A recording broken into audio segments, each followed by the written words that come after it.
Look at the photo. It's me, with a great team of experts. With the demonstrator of my first startup, we were working in biotechnologies, and the bioreactor you see here was a result of my ideas for a better way to convert CO2, the major contributor to global warming, into viable biomass. This still is a great idea, proven to be realistic.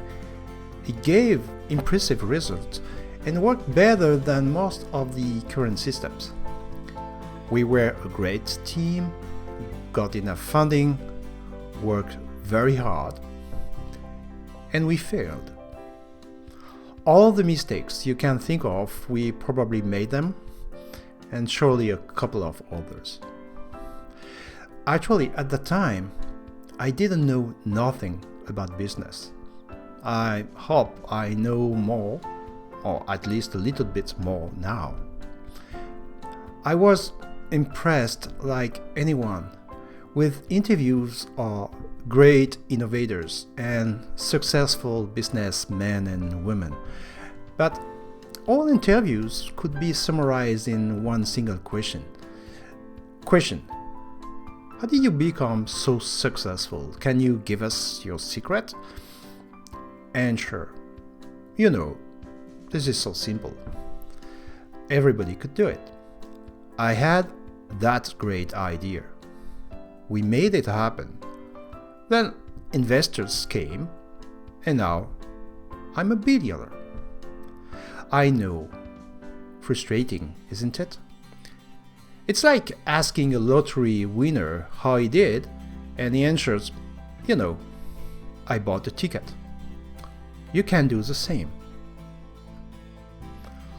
All I tried at that time was to look like a serious businessman. And for it, I needed a business plan, which I had no idea what it was about. But almost any time I met with a business person, they were always asking me about my business plan. Did I have a business plan? Could I show them my business plan? So I downloaded some templates, tried to fill them, and couldn't answer most of the questions. Still, when I understood them. To make the long story short, I started my first startup company with three main ideas. First, you need a business plan.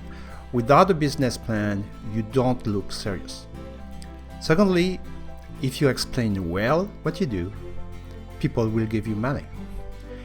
If they don't, it's because you didn't have enough time to fully explain, or more probably because they're just stupid. And thirdly, when you are a scientist like me, or an engineer, I'm one too, take care of what you do and know the best, the scientific side. And let business people to take care of the business itself, MBA people. And life taught me that all these three great ideas were totally wrong. I'm fundamentally a researcher. It means that I'm always asking questions, analyzing a problem, and trying to find answers, trying to understand. But I have also an innovative mind, which means I have a new, great, wonderful idea almost every day.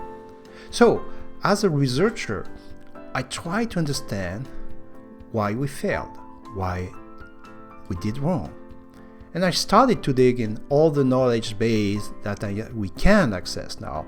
Of course, there's something I did before, but that time was different because I knew from personal experience with my own failure what was really important, what I did wrong, which should be fixed. And as an innovator, A new great idea came rather soon after my first project. But when this new startup project took off, I was in better position to address the different challenges from analyzing the initial idea you have. Is it a real good idea? If not, should I give up or could I improve it? To the end, when you must build a project that can help you develop your innovation. I'm a researcher, an innovator, but also an educator. I means I'm not fully happy if I can do things but cannot find a way to explain them. Therefore, I try to gather and organize, initially for students and now for yourself, a method you can follow.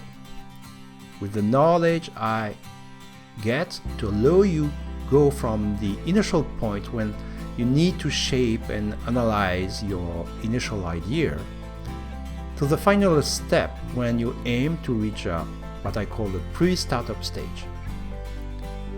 This comes with the right tools and a well-prepared mindset, and it should allow you to move on with the greatest chances of success. So, if you have one great idea to save the world, or help people, or even get rich, and if you don't know how to start, I invite you to go further. A last warning: the method and tools described in this course can also work for any project you would carry on for the company you are working for, or any research project you are involved into, especially if clear outcomes are expected. Because you don't need to create a startup company every time you work on an innovative project. So I hope that you will discover new things, that you will learn new things, and see you next along the different steps of this course. Thank you.